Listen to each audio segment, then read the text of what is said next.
hard to be a bulldog. So hard to be a Malcolm X bulldog. Take it in stripe, you bulldog for life. Gangs do exist in Newark.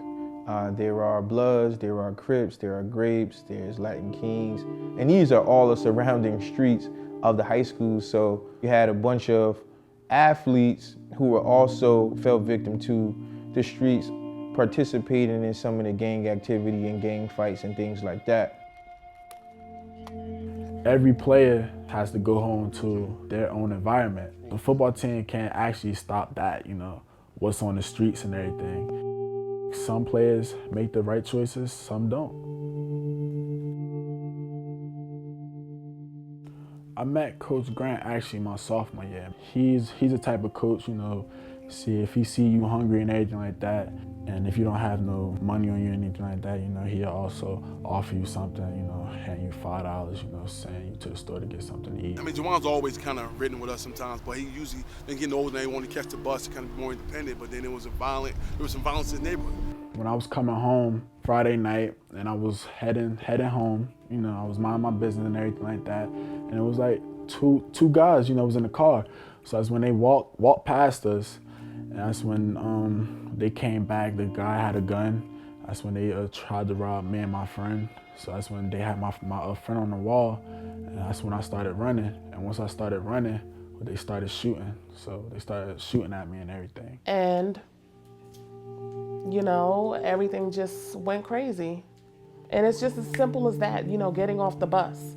That's when my friend across the street got shot in the leg. And ever since then, Grant been just taking me home every night. He was almost killed, which is very, very saddening to me. And I made my mind up that day that he'll never catch a bus home again. Coach Grant is more than just a job. He treats each and every player like one of his children. So I can call him and say, I need help with this. Coach Grant, can you help me with that? And it has nothing to do with football, and he'll be right there to take care of it. They'll run through a brick wall, without a doubt. If he says, I need you to just run straight into the wall, and I promise you'll go through it and you won't get hurt, they will run full speed ahead without a question. That relationship carries over to the football field. Some guys, they'll have a coach that they don't have that kind of relationship with. The coach says, hey man, I need you to get this first down. And you're like, well, when I needed something, it wasn't there, so why would I go above and beyond for you? Coach Grant can look at me on the field and say, Al, I need this, or Jawan, I need that. And just based on the guy he is, we'll make it happen for him. It's cliche to say he's a father figure. He's just a man that's in their lives for a purpose. Every night before a game, they have family dinner, and this is all Coach Grant's initiative.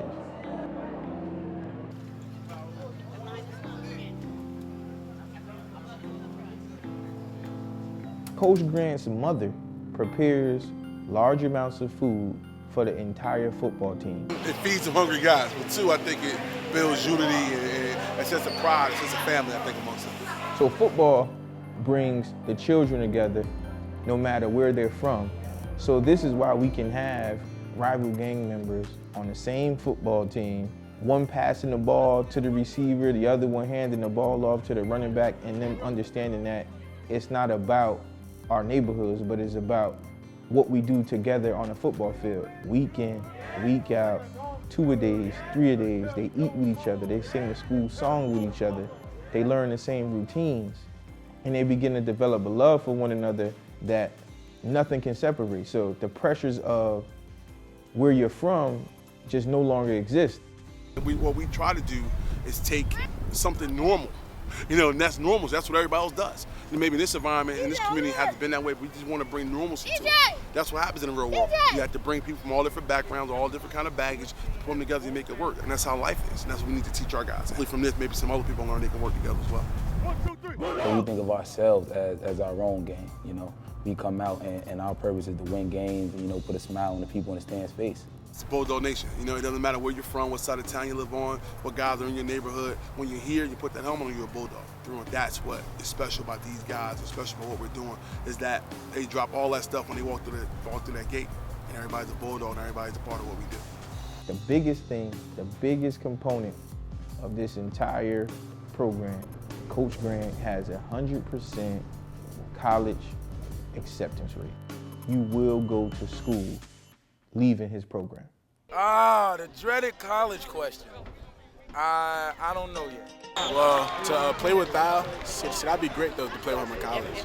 It'll be great to go to college with Juwan. You know, to go with somebody that you know. I see us going 12-0 every year. Coming from a place where we're from, you know, sometimes you don't have those opportunities. So to use the natural and God-given abilities I have to fund that scholarship, you know, to get me a higher education so I don't have to worry about that for my children is definitely a plus. Wins and losses are important to us, you know, and winning championships is definitely important to us. But when I see those kids, those acceptance letters, and they leave and they go to school, you come back and you hear the difference in the way they speak and the way they think and the way they just are. I mean, it's like a win every time. We've never had a young man leave us without somewhere to go after this, and that's what's most important. That's the biggest thing. We're pushing more kids into college, the graduation rate increasing, attendance is increasing, and failure is dropping. 65% of the children that come into our school are partially proficient. We're having a 90% graduation rate. We're beating the odds. You know, I mean, it's awesome feeling, and it's exponential. Because you figure like this is that when you change those kids' lives, you're definitely changing the lives of their kids as well, and their kids, and their kids, and their kids. So it's like, you know, as a coach, you know, the wins and the losses fade after a while. But what I've done and the work we've done, myself, my assistant coach, is going to carry on for years and years and years, and that's kind of what makes us really feel good about what we do, because we know it's just not for now; it's for they're going to win forever. Hit on your little bulldog!